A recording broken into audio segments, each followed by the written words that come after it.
Hello everybody, Zaxter99. Guys, I do what I do and I play all these never before heard of indie games, like this one you see, so that you don't have to. And when I looked at this game called Old Shadow on Steam, it looked like a hell of a mess. It wasn't until I bought the game, downloaded it, and played it that I started to discover what a great little indie gem this little game is. Now, this is a game brought to us by a solo indie developer, his first title on Steam, who, when we launched the game, talks about how his great brother had been perished to eternity, and how, there was a volcano that he went into, and how his ultimate mission was to bring back his brother. And so that is your mission in this game, is the gist of what it says at the start of the game. And oh, are you on for an adventure? So when you start things off, you're going to be looking all around the open world for anything that glows and shines, and discover that some things just aren't what they seem. You'll be traversing around, and I'm not going to say this game is without bugs, because you'll see areas like this where it looks like a flat plate of water, and you're going to be like, what the hell is this doing in the dirt? Take your glowy-eyed self, your really big bicep arms, and you'll traverse the lands looking for, new adventure. And these things right here that are portals. Now I could see it looked like a portal, but I was trying to figure out how exactly it worked here. And then finally, after dinking around with it for a minute, I decided to go ahead and try the E button, and then this popped up. And I'm like, ooh, look at this. So what happens is once you discover these portals, you can teleport to them as you might expect. Now, at the starting area, you will have these repositories here where you can store your loot and all the stash that you pick up and, loot around the world. So there's several repository boxes that you can use. Go stash your loot and then back on your way to discover more of all this game has to offer. Now, the graphics do look like something the developer maybe had created himself. I don't know if he used Blender or what. But man, I gotta tell you how much fun it is to jump in the water your first time. Realize that you don't die touching the water. Now, the underwater here is pretty fun to explore. There's a lot of things that you might not expect down in the depths of the water, as we see here. But crossing the water opens up new areas for you to explore on land. And that is how you go and find some of the 15 shards or 15 rings that this game has to offer. Now, each ring gives you a new special power. Now, this right here, I still haven't figured out what this is, but I'm sure that's going to come into play later, those swarms of glowing lights. So one thing I really love about this game is the variety, all the neon colored lights. But as you explore, you're going to have to quench your hunger, as you see with the fish bones over there at the bottom left. And you can eat everything from mushrooms that you find, to big giant black bugs, to cockroaches, to snails, all kinds of things that you might find while exploring. Another thing you might find while exploring is these big giant beasts. And they'll come after you, and it doesn't take long for you to see your death from a lot of these different foes. Here you see me picking up a big black bug to eat later on, finding a new path, and then discovering a new horrifying enemy. But here, I found one of the 15 shards, one of the 15 powers, and I got a new power with a T button at the very bottom. Wow, I can turn myself into Lava Man with this power, and it lasts for a short time, but it makes me look kind of cool. And oh my god, look at that! I can incinerate these crawling alien zombie-looking things and ignite them on fire, and then they fade out into nothingness. How cool is that?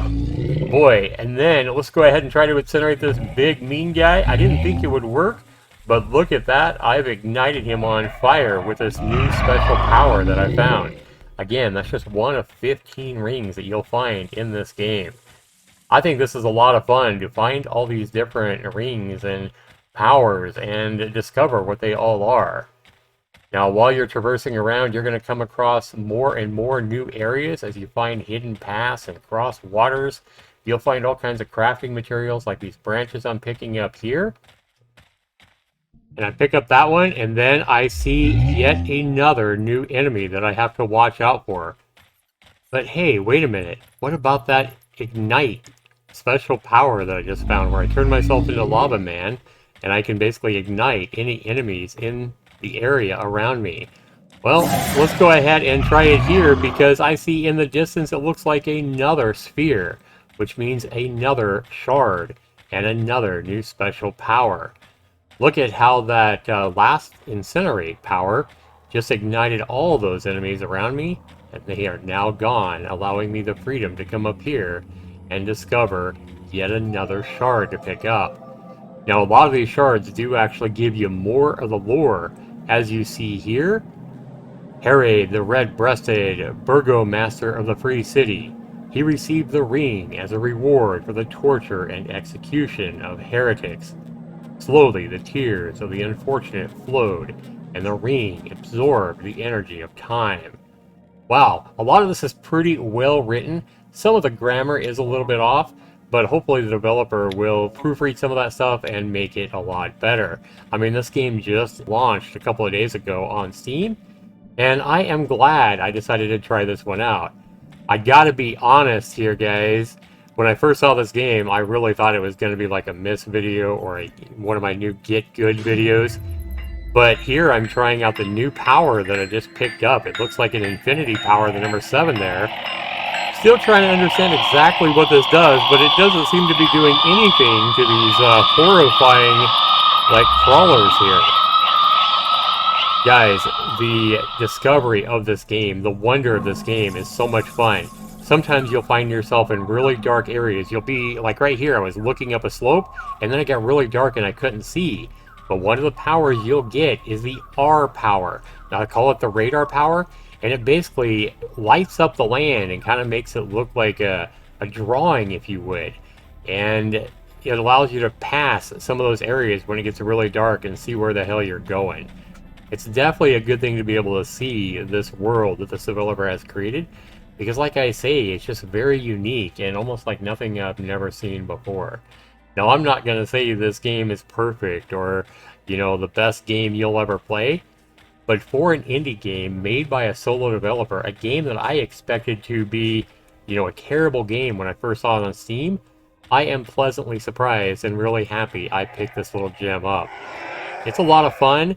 And mainly just exploring and, you know, trying to figure out what all these spells do. Here I'm trying to use another new blizzard spell I have, and it's not working on these little gnomes, if you would call them, and that didn't seem to do anything to them at all.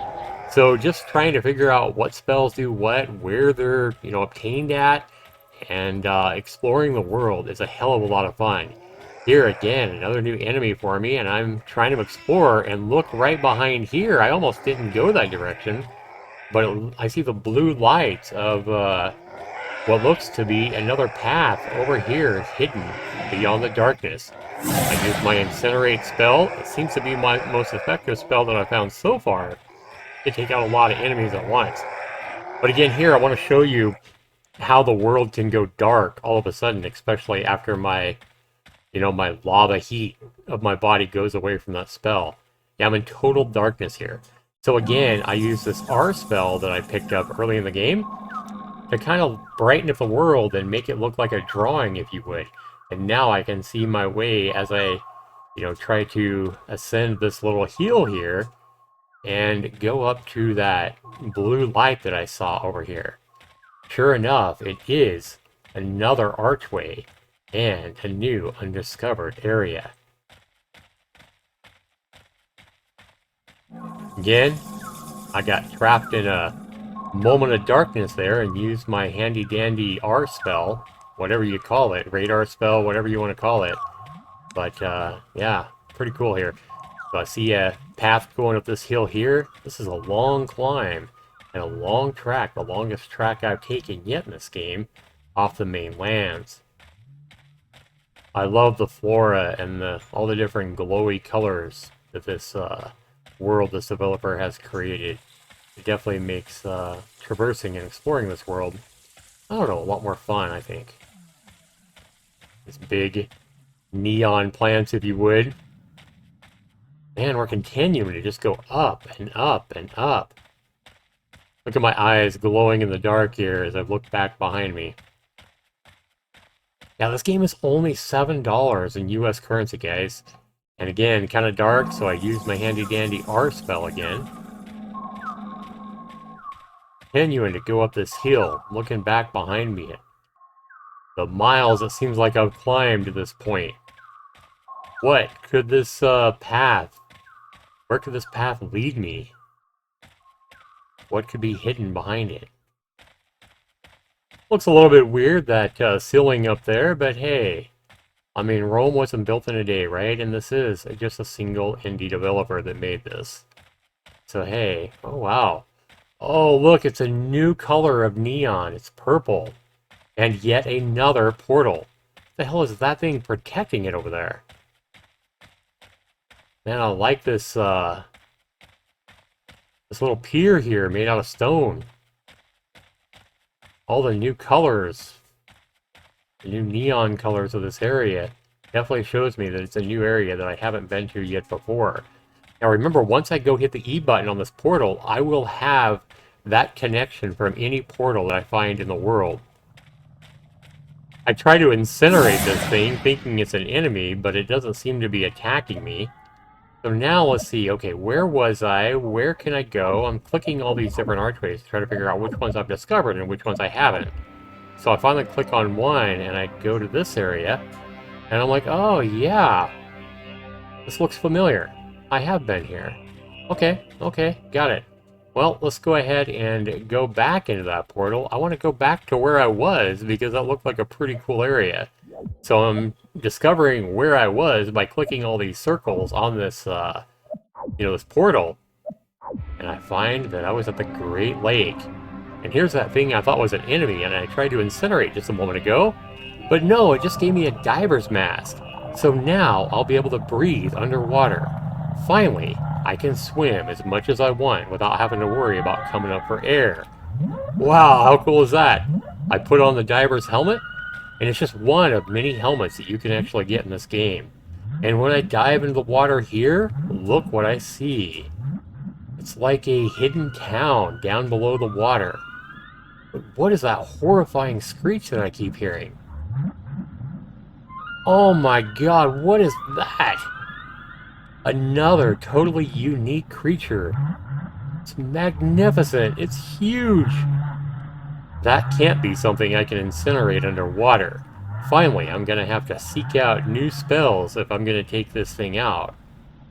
Oh wait, maybe it's not... Maybe it's not like an enemy? Maybe those cries are its cries for me to find, the answers, or to find my brother. Who knows? All I know is that so far, guys, I am really enjoying this game and discovering all this game has to offer. And the thing is, I have about 2 hours in this game now, and I have yet to even touch the surface of this game. So underwater here, guys, exploring this underground town that I found. Finally, I find what I'm looking for. Yet another special power and another shard, one of the 15 rings this game has to offer. Love it. Love it. So I pick it up and it gives me some more lure. So now that I got that, I'm like, okay, that opened up the number 3 special power. Boy, I can't wait to get back on land so I can try that out and see exactly what it does. Again, the sounds of that giant sea creature here. The cries from it. Making me wonder what it's trying to say. I think the sound effects in this game are really well done. I really, really am enjoying this game, if I haven't already said it about 3 times before. And there it is, guys. It's our new beast of an underwater friend that we made. And it's a school of fish swimming above my head. I'm just trying to get up to the shore again. And here, before I get up, it looks like I'm cold. I am suffering from frost. Well, what is this new red spell that we picked up underwater? I cast it here, hoping to get rid of the frostbite that I have. But I froze to death. I don't exactly know what happened there. What the heck? Oh, wow. Okay. Well, I died, and it looks like I lost so much of what I was carrying. I don't know if we lose, like, loot by random, like if it's a random chance on each item or what. But here, guys, is the 4 shards that I've collected so far.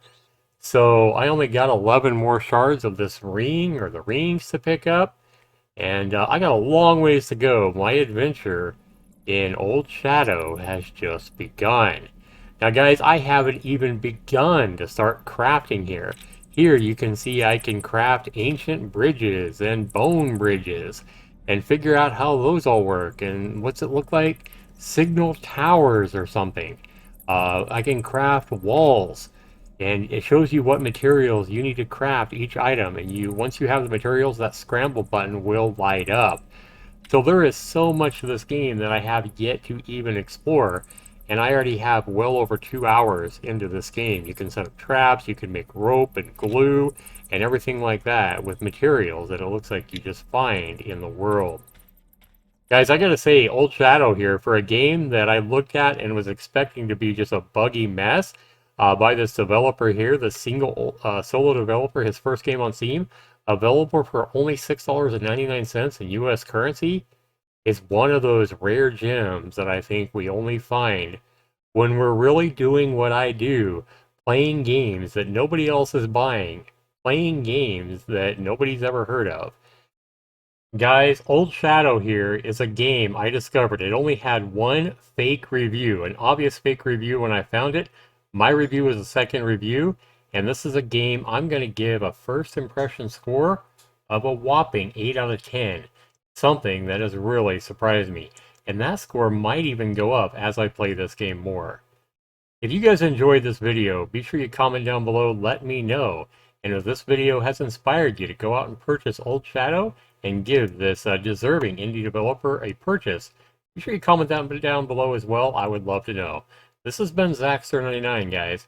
Thanks so much for watching, and we'll be back with another video here real soon. Have a great day, everybody. Make sure you show somebody out there you love them. Give them a hug. Tell them you love them. It isn't that hard, guys. Life is short. Have a good one with whatever games you're playing out there. Take care, everybody. Thanks for watching.